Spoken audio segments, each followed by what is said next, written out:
I thought this was a really interesting article about the most overplayed song in cinema history. Um, and the list is This was interesting.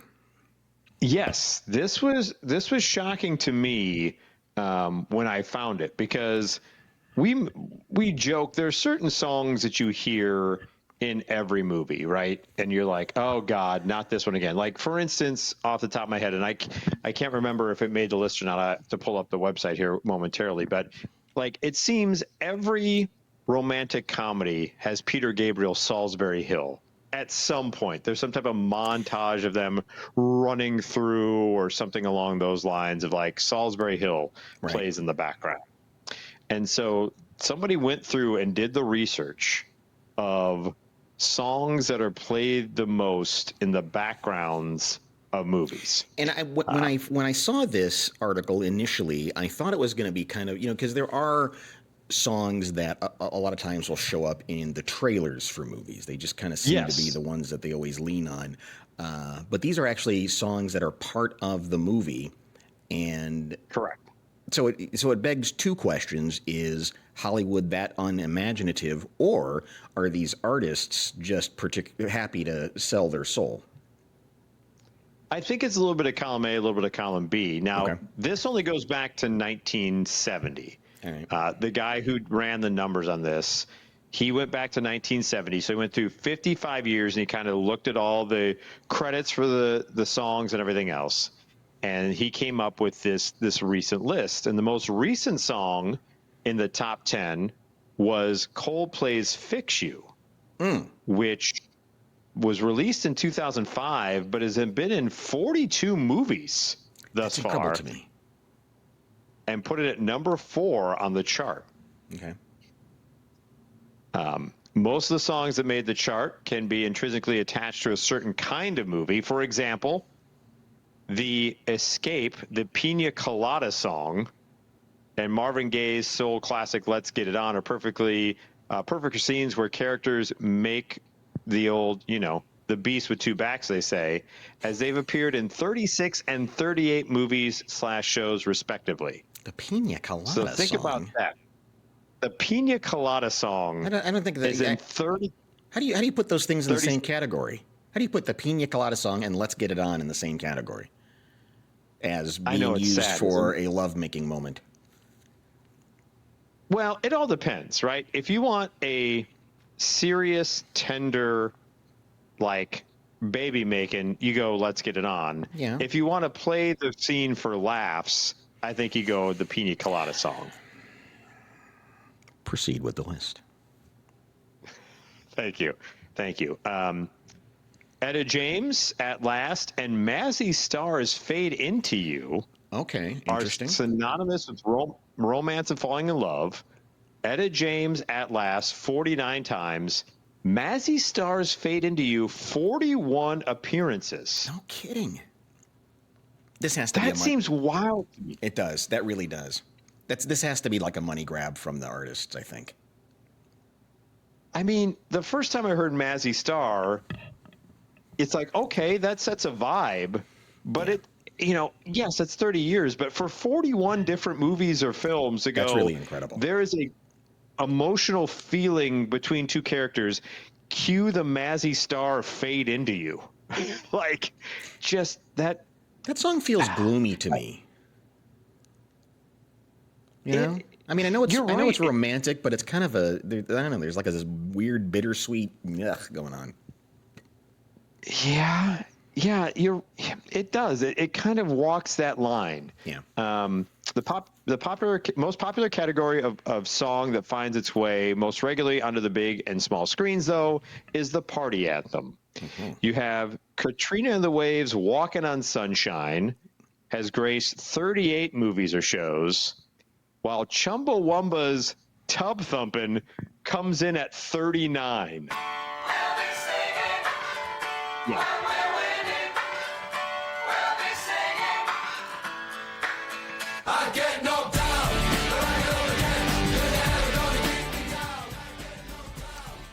Yeah, I mean that's a party anthem, and also it is a perfect when you're doing a montage. There's nothing like a good Chumbawamba in the background for a montage. I never understood this woman. Did you ever understand this woman? I don't know what her style is. She's one of the Wombas, right? She's is one she of a Womba? I don't know if she's a Chumba or a Womba. I think she's a Womba. Women are Wombas, dudes are Chumbas. Okay, that's what I assume. Sure. I don't know for certain, but she does seem out of place. And the thing about that band when they hit was like everyone's like, they're anarchists. Like, really? They're anarchists? Look at this guy. Yeah, look at that. Look at how badass she is. Yeah. Yeah, throwing Molotov cocktails through Tesla dealerships there. Yeah, you're right. There was a moment where people thought that this band was the next wave of punk, but it isn't. It's not. No, it's a one-hit wonder with their tub thumping, but enough to get played in 39 films and or TV shows since 1970. I don't know the rest of their anthology, but I mean, are they Green Day like? I don't know what Chumbawamba is. Are they still around? I think it kind of sits in this same kind of vernacular. All right. Is this kind of? I think it's that kind of sound. I don't think they did the Sugar Ray where Sugar Ray released Fly. Yeah. And everyone's like, oh, they're a nice poppy band, and then everything else was like Mark McGrath screaming into a microphone. All right. So yeah. So the old Chumba. So let me ask you this real quick, and people can chime in as well. 707-4-Monkey is the phone number, or comment wherever you're watching from. Chumbawamba or the Cotton Eye Joe band, the Rednecks. I guess if I was on a desert island and that's all I had left, I would have to probably go for Chumbawamba. It's hard. Good call. Yeah, it's a difficult choice. It's more difficult than you would think. Either that or slit my throat with a sharpened coconut. That would probably be my... if those were the two albums that I was left with. That's probably the best way to go. Spend all my days whittling a coconut. Push It by Salt-N-Pepa comes in at number 2 on the chart with 50 appearances. But number 1 on this list. I need a little salt. I like this chunk of time when everybody had these really big race car jackets on. What were these called? Oh, yeah. Yeah, like that. There you go. You know who gets left out a lot in the Salt-N-Pepa? Peppa? Is Spinderella. Oh. Spinderella. Yeah. You're nothing without your DJ. Yeah, that's true.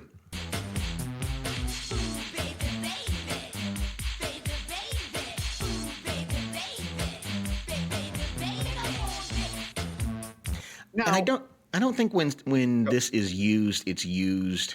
It seems like it's used to mock the song, right? I never thought of it that way. I thought this was even a better song for the sensual encounters than Let's Get It On or Mazzy Star. Really? Yes. It gets down to the Wall Street bull nuts of it all. So you're telling me right now that if some woman stood under Reaper's door with a boombox up over her head, playing "Push It," said "Push It," that might be the thing. That's going to be the thing instead of "Let's Get It On." Yes. Stop. Whoops, sorry. That was the wrong thing. That's another story that's coming up. Yeah. Okay. All right. That might be the thing. You're right. That might be the one that does it. Yeah. Thank you. It gets right to it. Salt and Pepper and Spinderella let you know exactly what they wanted out of things. Yeah. They just want you to push it real good, and I respect them for that. And number 1 on the list, even more so than Salt-N-Pepa's "Push It," comes from Montell Jordan, according to Chartmetric. Oh, give it to me. The lead up.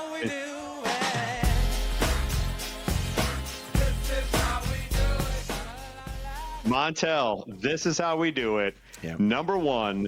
After all, in its 30 years since its release, it has been in 52 movies and shows. Wow.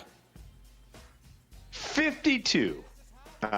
It's appeared in films like Step Brothers, Pitch Perfect 2, 8 Mile, Sonic the Hedgehog 2, TV shows like Yellow Jackets, Abbott Elementary, Euphoria, and It's Always Sunny in Philadelphia.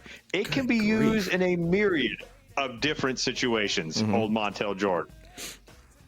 Yeah, it's a great one for trailers too. Just when you think that it's like getting real serious, and then all of a sudden Montell kicks in, and you go, "Oh, this is going to be a fun little rom-com."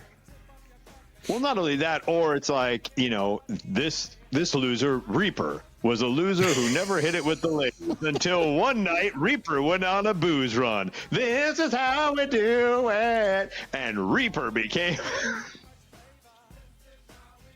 See? You played it? Okay. How much cooler has Reaper become with Montell Jordan in the background of that picture?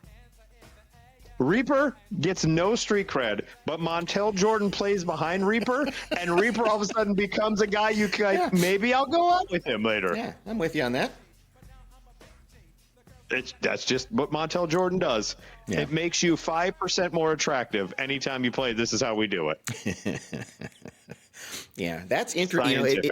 And you hear those and you go, yeah, this makes sense. I have heard these songs a lot of times in a lot of movies.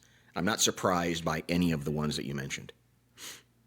I was shocked most probably by Mazzy Star, because I thought that was a specific, and I think partly because it was a specific time frame of that mid to late 90s when you had more of the She's All That, Can't Hardly Wait, all those like teen romance comedy things where you needed to make the mood more serious in those movies. And so it's like, well, we need a song that, to your point, Johnny, was more like kind of downtrodden and heavy. So cue the Mazzy Star. Right.